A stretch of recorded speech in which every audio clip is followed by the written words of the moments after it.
Hi, guys. Welcome back to Bar Exam. I'm Allie Rayner, the host, and I'm here with my co host. We have Eric G in the building. What's up, Eric? What's good, y'all? What's good? Was good. And we also have Mr. Marcus in the building as well. What's up, Mr. Marcus? I'm good. I feel like my head is too big on this screen. I get done look right. Like, It's okay. I think that we'll definitely keep that note for Shane. So that next time we have it lined up a little bit better. But you look sharp. You look real sharp. oh, The thank you. are definitely matching for sure. So you're I good on look that white front. on white. Exactly. Real clean. All right, guys. Well, this week, a whole lot of new music dropped. So we are going to start off the show with Eric's discovery. So, Eric, how about you tell us what you discovered this week? Yeah, for sure. So, just a few artists that are on my radar right now. I got a new artist I've been listening to named Bucky Malone. He's a East Coast artist. He's got a new single out called "Cool It Too." Um, there's a artist that's been on my radar for a few years now named Polari. He's got a new single out called "3 a.m. in L.A." My boy Sounds by Nova is a producer, and he's kind of stepping into the artist realm. So he's about to put out a project. Chicago artist Lucky, big underground favorite that I've been checking out for a while, is about to put out a project. And Big Sad from LA is another artist that I've been checking out lately. So those are my 5 artists for the week. Go check them out, y'all. Hell yeah, they sound dope. So, yeah, I'm definitely going to check them out.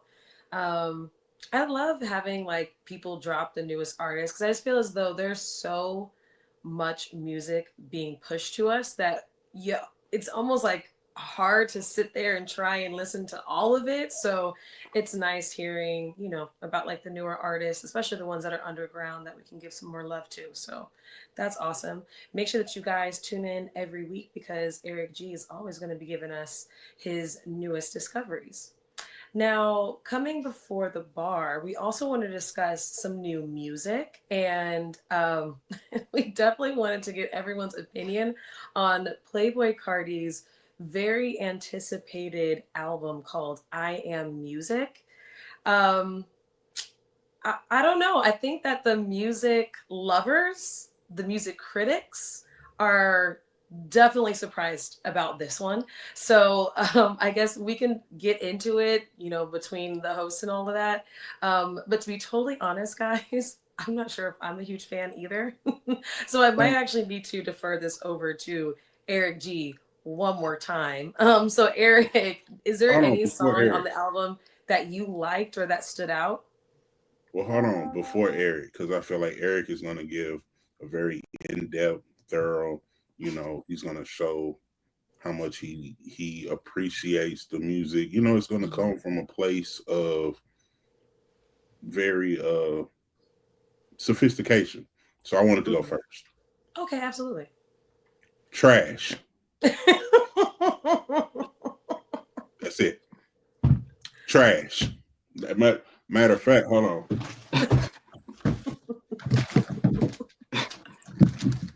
Like right there, kind of trash. Like, Basura, like yeah. for real. Yes, my office has an industrial sized trash can. But yeah, trash. But no, You might that be was surprised. You might be surprised by my review. so. I'm Ooh. gonna digress because Okay. but You might be surprised by my review. All right. okay. What are you What thinking, you got Eric? here? It's not that in depth or concise or long. Okay.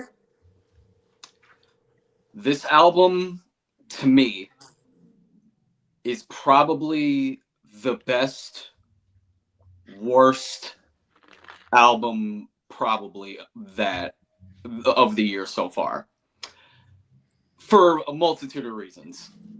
I think it's probably one of the best produced albums just in general that I've probably just heard in a minute period. I really wish that somebody else was on I wish Young Thug was on this album actually. I wish it was Young Thug doing this album instead. That's number 1. Number 2, even if I do find a few songs decent on it, 30 songs is too long. I'm sorry. It's just too long in 2025. I can't do it anymore. I can't. I'm I really struggle with the 16 or the 15 to 20 songs at this point. So 30 is just overkill. Doesn't matter if some of the songs are only a minute 30 or 2 minutes. Doesn't matter. I'm sorry. 30 songs is just too long. And I'm kind of just at a point where I've outgrown that style of music that he makes. It's clearly a heavy metal rap genre that him and Uzi have kind of figured out, and a few other people. And I think maybe 21 to 25-year-old me might have had a different take on this. But I listened to it once, and I'm probably never gonna really hear it ever again. And that's just about it. Um, as far as the in-depthness goes, that I will say, there were a few things that surprised me about this album. Number one, Kendrick Lamar. Mm-hmm. Kendrick Lamar Same. being on this album 3 times was I just didn't see that coming. I could have gone for one feature. I could have bought that. Kind of like the future album with Metro. Like I could have bought that. 3 was surprising. So I don't really know where that came from, but that was just interesting to me.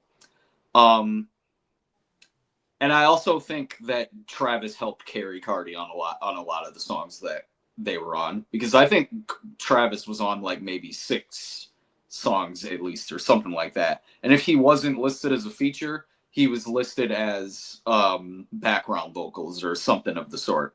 So yeah, really well produced album.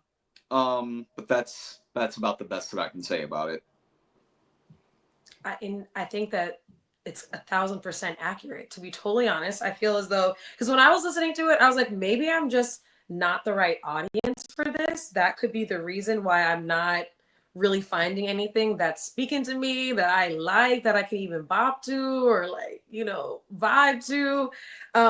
But what I also thought was so interesting was I felt as though it was a really great way of highlighting engineers and producers like Metro Boomin. I was like, okay, like I was for it, but I didn't feel as though it highlighted Playboy Cardi's talent. I also thought it was so interesting because it was like, did did your entire audience really wait these many years for this? Like, I think that's maybe why he really went overboard with giving you 30 of them.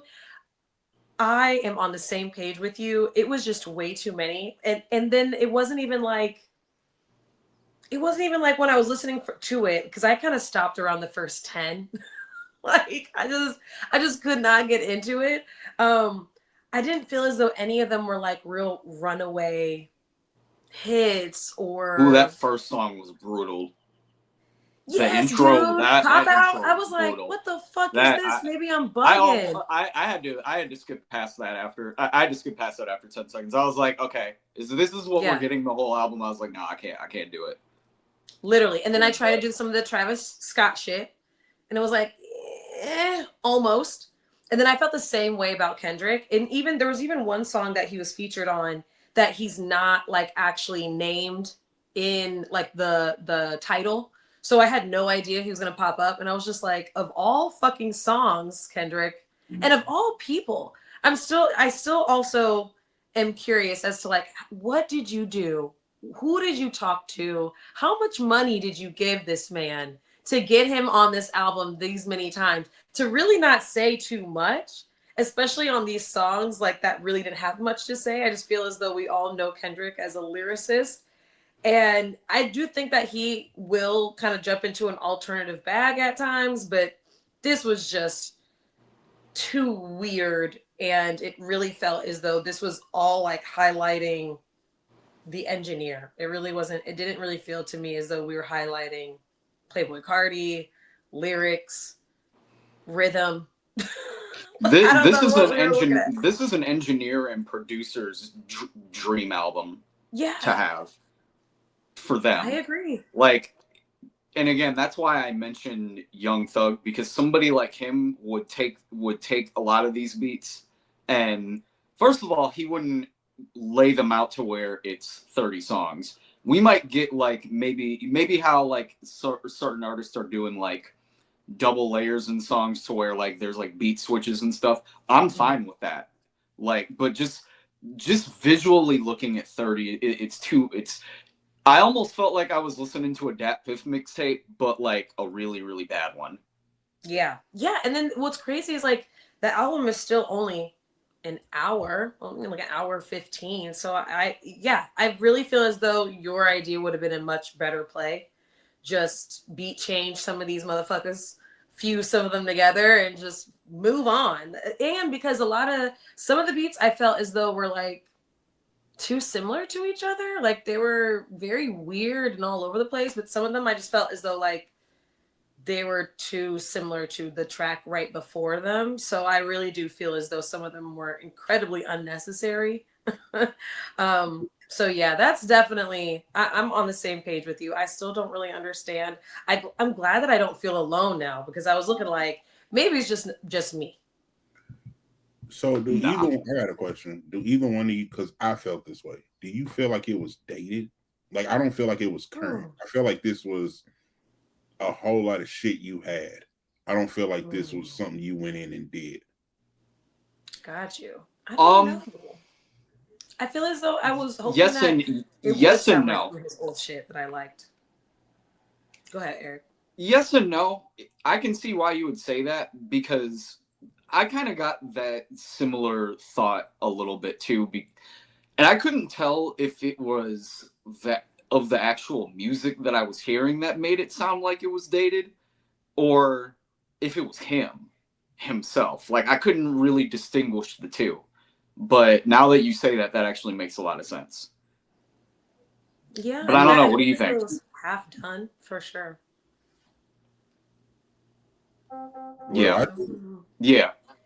I mean, I think it. I don't think anybody. So this is I'm gonna explain my train of thought with this. When artists get locked up, right, and then they hop back into the booth, they forget that while you was locked up, that time and everything didn't stand still. Like shit is not the same, you know. If you and then depending on when you ever got locked up or however long you was locked up, like you want to come back and like your old way of going into the studio is how you were, you know, accustomed to making music, and that might not necessarily always be the case if your fan base is not looking for the old version of you. I feel like this was. I feel like Kendrick was put on there for musical algorithm purposes to come up in streams versus like I'm in the studio session. You know who would be good on this? I need to get Kendrick. Or we've been vibing. Or we like. I don't feel like it was organic. So it just felt like it was almost trying too hard, but also trying too hard 18 months ago. Mm. Like it didn't. It just didn't feel, or it was done to not sound like today. And to I don't know, it just didn't sound to me like it was current. And if it was current, if it was, it guess that speaks lower of you because you've been in the booth for 10 months doing this. This is what you come out with? Like you, hey man, I'm just working on. I need like you've been hustling on the front, like you've been trying to get people to help you and come to that, and this is what you come up with. This was your best foot forward. Mhm. So I don't know if it was a question of skill or will. Like it just it didn't work for me. Mhm. It's Mm-mm. it's like when when the joke's not funny. It's a miss. Yeah. Hmm. And you kind of just feel bad for the person, like it's Yeah, secondhand embarrassment. I mean, because Kendrick got to be like, I know you ain't put my verse on this shit. Like I mean, I know you get paid, and I know he's like this is. But then when you think of like the alternative, like like where he was trying to go and the audience he was trying to reach, I don't. I mean, I'm gonna be the honest person too. I'm not the biggest Carti fan as is, but nigga, this did not help that cause. Mm-mm. It really did not. The other thing I think that makes it, I guess, slightly disappointing in a way, because I think it was something that you said at the very beginning of the show, that this album was highly anticipated. It's been a long time since I can remember that like albums just in general have these like big like hype trains behind them, or like the actual weight behind like trying to figure out what that artist is going to do next, or where their sound is going to go next, or something like that. And I'd already just in my like, as I'm getting older, I already kind of was falling out of favor with that sound of music to begin with anyway, because I mean when he like first came out, like his like debut album, like the Magnolia song, and like the songs like that was like a little bit more my speed. Like I could rock with that. But it was like the more he evolved, it was almost like the more like the more experimental he got with his music, and it was like he found his pocket of fans, which by and large is a lot of them. So I can't even knock him for it, because he really did find a lane that nobody else is really tapping into rap wise. So I can't even hate on him for it, because there are a large section of young kids who fucking love this shit. So, I can't even knock him for it. But just for me, just in my favor, like I just fall out of favor with that type of music. So for me, that's the only reason why I can feel like there is a slight disappointment to it, because it was like, okay, we actually were waiting a long time to see what you were actually going to do on this next go around, because you're a little older now. Like the type of like fashion choices that he was rocking, like he was rocking like a lot of like '03 retro shit. Like he was doing a lot of like shit that made it seem like he was kind of gonna try to rap a little bit more. And nah, I just can't. I just don't see it. It's just not there. And again, the kids are gonna love this shit. Like when he tours, I'm sure it's gonna do well for him. But I just personally won't go back and listen to it. That's fair.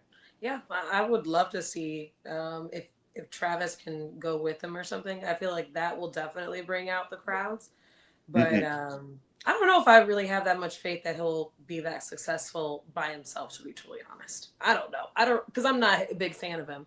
But at the same time, I do definitely realize that we are not. I don't think we're the audience. I don't think we're the No. audience anymore. So You know. so it's actually funny that you say that, because shout out to my daughter. She just turned 21. She Shout loves out to this her. shit. She's a Playboy Carti fan. No She way. was She like likes she, it. she was like I asked her, I was like, hey, do you like really listen to him, or do you just think he's like how did she was like, and I was like, why the fuck was it 30 songs? She was like, well, it 30 songs because it kept getting leaked. And so Mm, like she said it was that's why it was so long. And I was like, okay. And but she loves it. And I right. mean, she's 21 as of a week ago. So I mean, for her and her what we're trying to do, I mean, shit, I'm fucking 40. So I'm not who's supposed to be listening to this shit anyway.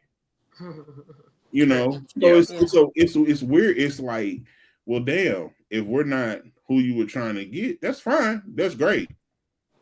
I really wish Apple Music would have the Spotify thumbs down button, and it would just like erase, like you could cuss, like it could tailor the algorithm. Because if I could put Playboy Cardi and Rod Wave into the never play algorithm, They'd my be my gone. my whole life would be better. I wouldn't have features. I don't want similar art. Just put an X through both of those. Putting Cardi and Rod Wave both in that list together is hilarious. It is. But you know what? I kind of agree. I gotta do too. See, I'm telling you, bro. We are not the audience. I mean, hey, shout out to them though. You're gonna find your people no matter what, apparently.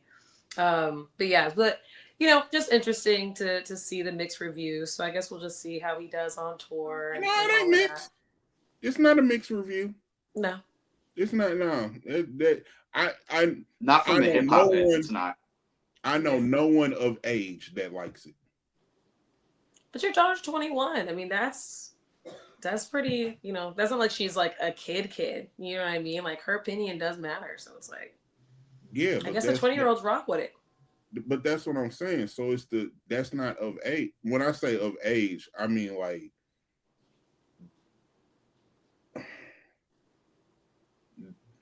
2000 and below. Mm. Okay.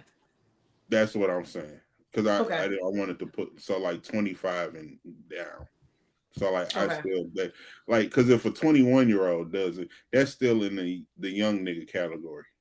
You Okay. know, Like prefrontal lobe not fully developed, they still wear technically. if you can get away with wearing a shiesty mask, that's Yeah. what I mean of Nice. Yeah. age.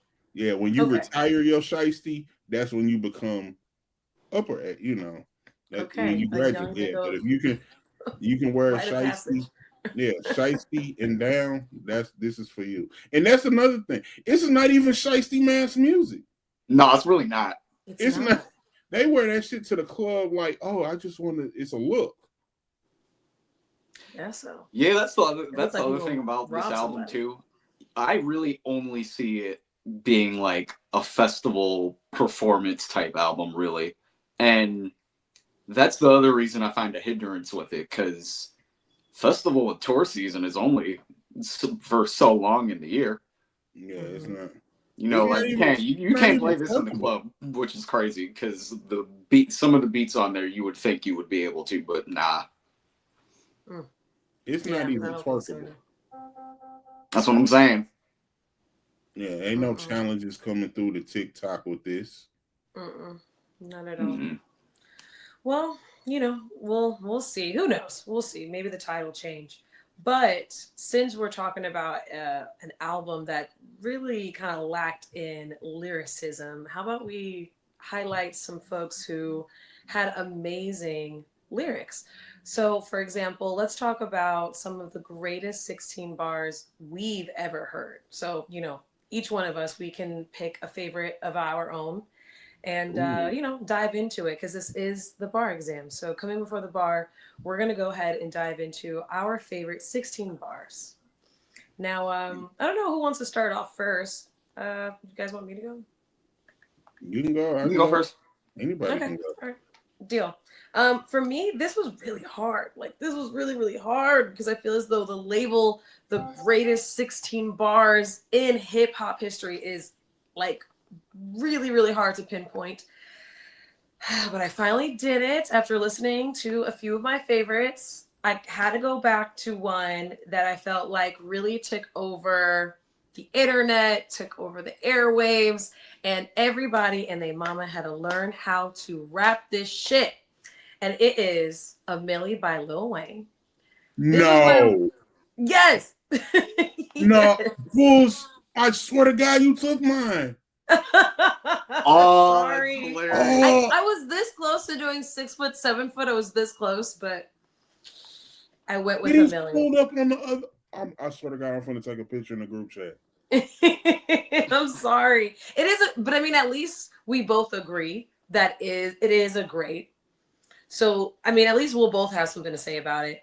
For me, it is just all of the metaphors. Like, I just love the wordplay. I feel as though it's, even with it having so much wordplay, it's also still easy for the audience to follow and sing along with. And so I just felt as though it had to go down in history as one of the greatest because this really was a moment in time. Like everybody knew how to rap this one, or at least if you didn't know how to rap every single word, you knew how to rap majority of it. And everyone I feel like has their favorite part. For me, trying to think which one is my favorite. Mm, I guess I like I guess I just like the first verse, just about where he goes, a millionaire. I'm a young millionaire, tougher than Nigerian. Here, my criteria compared to your career just isn't fair. I'm venereal disease like a menstrual bleed through the pencil and leak on the sheet of the tablet in my mind because I don't write shit because I ain't got time. Like that alone was a lot in the first verse. And I just felt like I remember hearing this for the first time and just being completely blown away with how somehow he used the word venereal in a rap because I had never heard of it used that way. And then like also used something that was really disgusting because I was like, ugh, menstrual bleed. But I mean, it made sense through you like it all made sense, and it was like, damn, like Wheezy is the motherfucker, like the only person who could say something like that, and we would actually believe he really doesn't write any of his raps. And it's so preposterous, like I can't believe it really came from his mind the way that he thought of that. So I don't know. I just feel as though the more you get into it, the more that you're just like, wow, this motherfucker just went from metaphor to metaphor to metaphor to metaphor. Like he killed it. So gotta be one of my favorites, and I feel as though it's gotta be one of the greatest, especially because one of the greatest on this show, Mr. Marcus TV, also agrees. So Marcus, let me know what is like one of your favorite bars from this, or why you picked it. Well, my favorite bars from it is actually the break on the second when he's like, "Motherfucker, I'm not ill, I'm not sick, I'm not okay, but my watch sick. Yeah, drop stick, my Glock sick, and yeah, my not thick. I'm motherfucker, I'm ill." Like remembering when this came out. So now I gotta look at so this is 2008. I gotta look and see when Grinding by the Clips came out too. Because like today we'll say a song goes viral, like the song is good, and then you have to have a dance behind it because the dance makes it go viral on TikTok, right? So when a Millie came out, this not only was 2002. So Grinding was before. So when this song came out, it was good because of the bars and it was executed. It was Lil Wayne, but it was also the freestyle fucking. Anybody could rap on any style with this beat.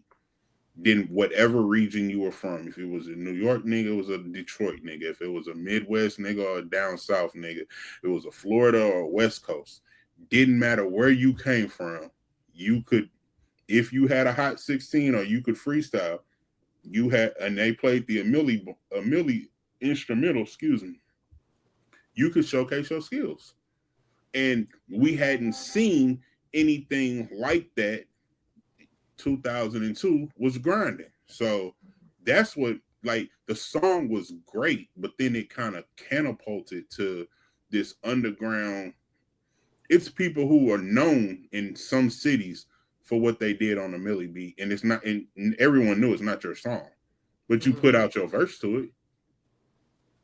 So and this was early 2008. So everybody had bars then, or was trying to get on the DVD, or man, put the track, it was doing that. It was the cipher. It was this Mm-hmm. was the cipher song where, like, okay, yeah, I'm just gonna put it. You could say the same thing happened with the game with One Blood, but that's not really the same thing as this was. Yeah, not But everything. it's ciphers where they had Grinding and a Millie, and then go back to like the DJ was just in his bag those days. But this was the if you had bars staple because of Mm-hmm. what it did underground. Yeah, and it was almost. I feel like you're kind of describing like one of the first occurrences of like those challenges where everybody does like their own remix challenge or whatever, and they jump on. Oh yeah, absolutely, Yeah, this seems like it was like one absolutely. of the first iterations. That's dope. Wayne is definitely going to be a trendsetter. The Trendsetter. fact that you was even on the brain, like, that's crazy. We've been around each other too long. Like, that's I know, right? like, and then we didn't even that. I wish people really understood like how organic moments. We didn't talk about this beforehand. Like Mm-mm. We no didn't put it in one the chat put or nothing. anything into what they was gonna pick. That is crazy. But it is a great song. And It I feel is. like we both, we made a good choice.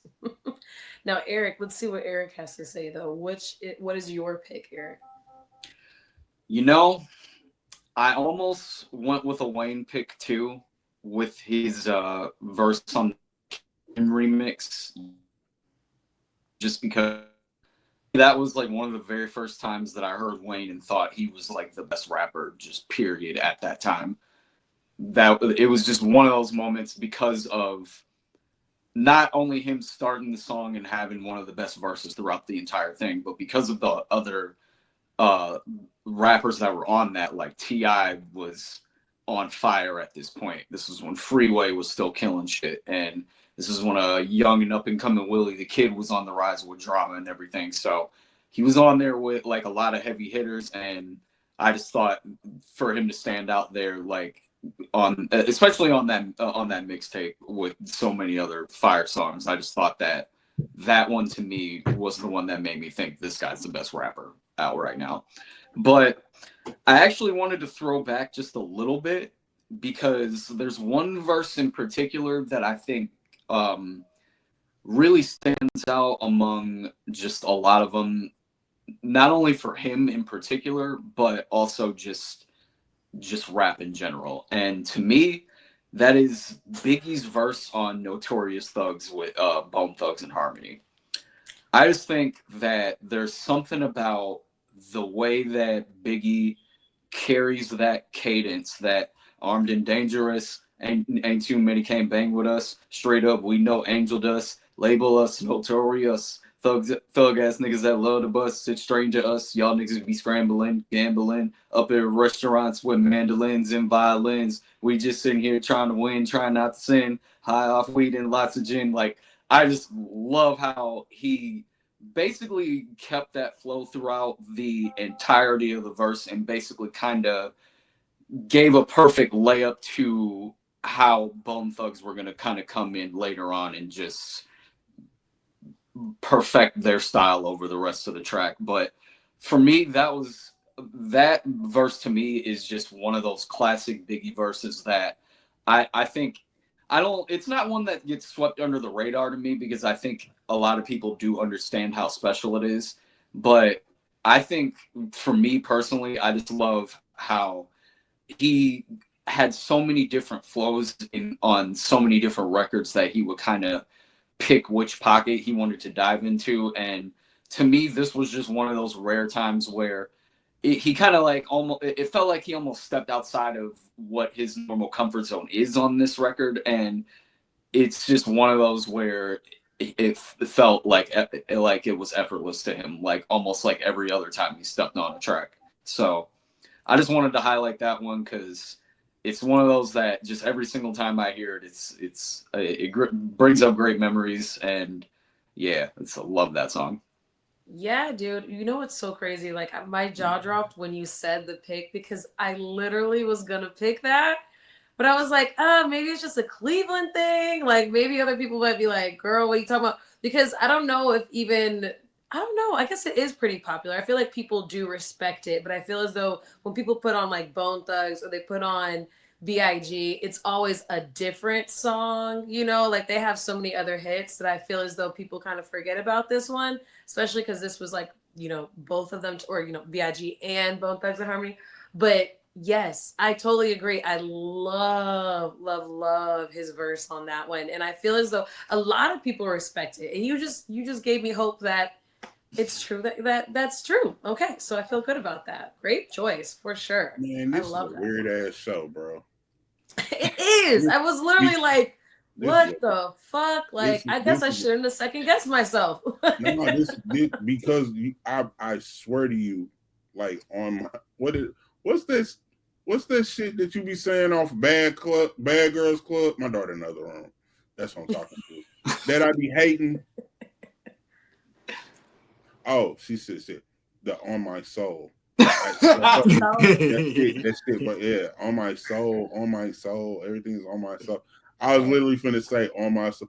So my second pick it was Bone, but it was the fucking Tupac Thug Love verse. Ooh. That Oh. was that after a minute I was like, ooh, but I said I didn't want to it's a Yeah. Tupac. I'm like, I caught a plane out to Cleveland late last week. Like I was like, but it said because this is what got me because it was of all time. So I was like, yes, it was hot when it came out, and it's still a classic. But of just all, I was like, yeah, it can be two. But so for it was still for you to say Bone, I was like, this is. Now I'm gonna go with my third pick was fucking the International Players Anthem. Me too. Oh my God. That's crazy. Oh my Ooh, that's God. a I good literally one. listened back to it this morning and I was like, I really want to pick this, but I feel as though maybe like the content isn't. I don't like, you know how, like, because it's all about, like, like pimps and hoes and shit like that. And I was like, I don't know if Nah, it's too they played much. that shit was a wedding staple on entrance. Yes, it was. I fucking love that song. And okay, what is your favorite verse though? Because I think that's what really tripped me up. I wanted to say Andre, and then we Yeah, got from the into beginning, like the Pimp very first verse. C's. You Yeah. right? So I typed this That's quick. the best verse, but my favorite verse is Pimp C's verse. Yes, exactly. Mm.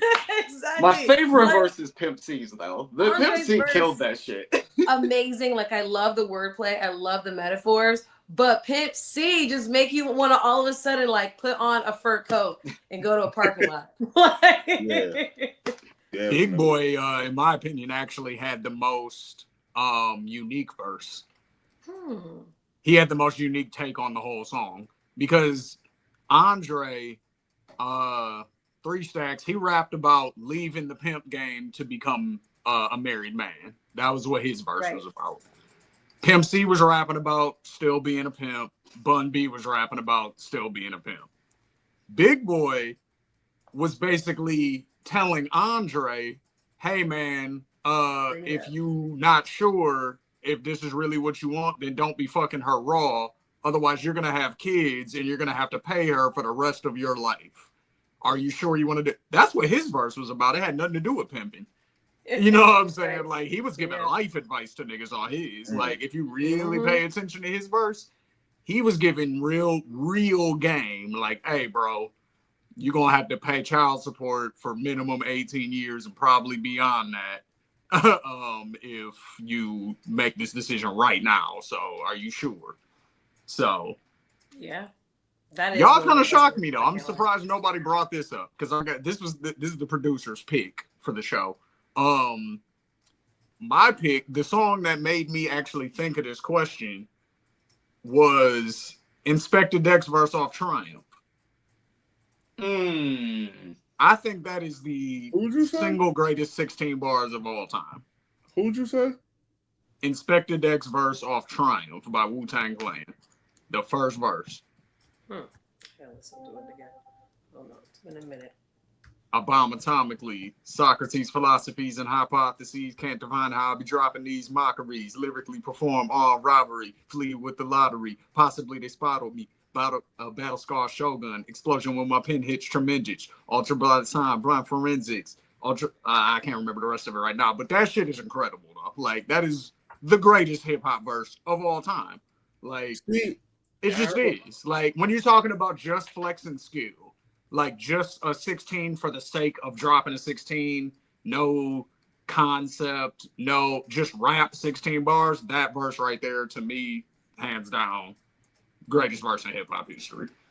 so this is a respectful argument conversation Yep. because this always happens when you have these type of debates, right? It's always a nigga who goes too deep in the lyrical bag. Because and this is what I mean by that. Like so like phonetically, lyrically, use of what the culture is, we're gonna say yes, Shane is right on all fronts, right? But the shit, the song was not a fucking top 10, top 100, top 50 type of song, and that gets lost with every time you say with Wu Tang or a new or underground legend who has a hot ass verse on something, but it doesn't have the notoriety. the Triumph song is that one of we all Wu-Tang's named, biggest songs, though. huh? Triumph is one of Wu-Tang's biggest songs, though. One of them, but it's Yeah, not. It's not in a top five. it might be. I'm about to look it up. If it is, then it's fifth, nigga. like, like when you think of Wu Tang, you're not thinking of fucking Triumph.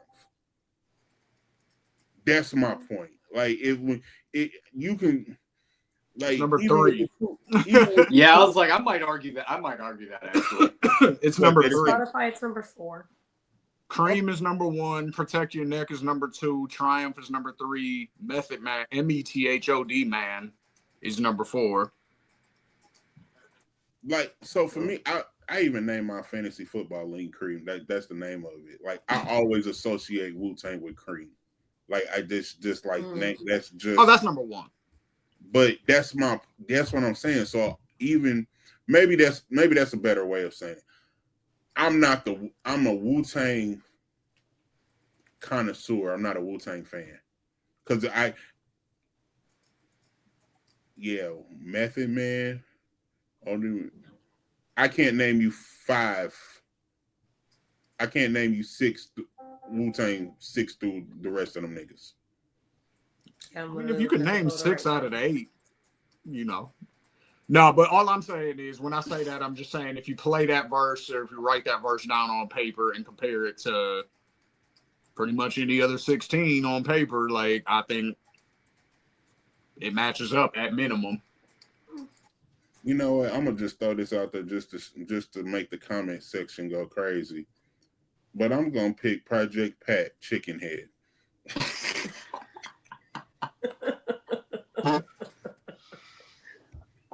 Just Okay. just so niggas can be mad. That bald head, scallop wag, ain't got no hair. A renaissance man, truly. Yeah, that's what. Oh, that's Shout funny out as to hell. Project Pat. Him and Juicy J announced that they having a collab album coming out that is hopefully going to break the internet. I'm here for that. Hopefully it breaks. Hopefully it puts pins on maps. Right. I'm But here for yeah, that. I'm gonna say Project Pat. That's just so people can say what the fuck is he talking about. Yes, Yeah, I love that. Because that's definitely what they're going to say. Like, what in the hell? yeah. I love it. Well, all right, guys. I think that we did a pretty good job. I think we broke down some really great songs. Now, if the audience feels as though we missed any of them, please, please, please correct us in the comments. We always love hearing from you guys. If you haven't already hit that subscribe button, do so now, and make sure that you guys also check out the Ethos Media Network Patreon because we also have candid conversations over there as well. But make sure that you also join us every Monday right here on Ethos Media Network on YouTube for another episode of Bar Exam. All right, guys, have a great night. This is Bar Exam. See you later. Peace.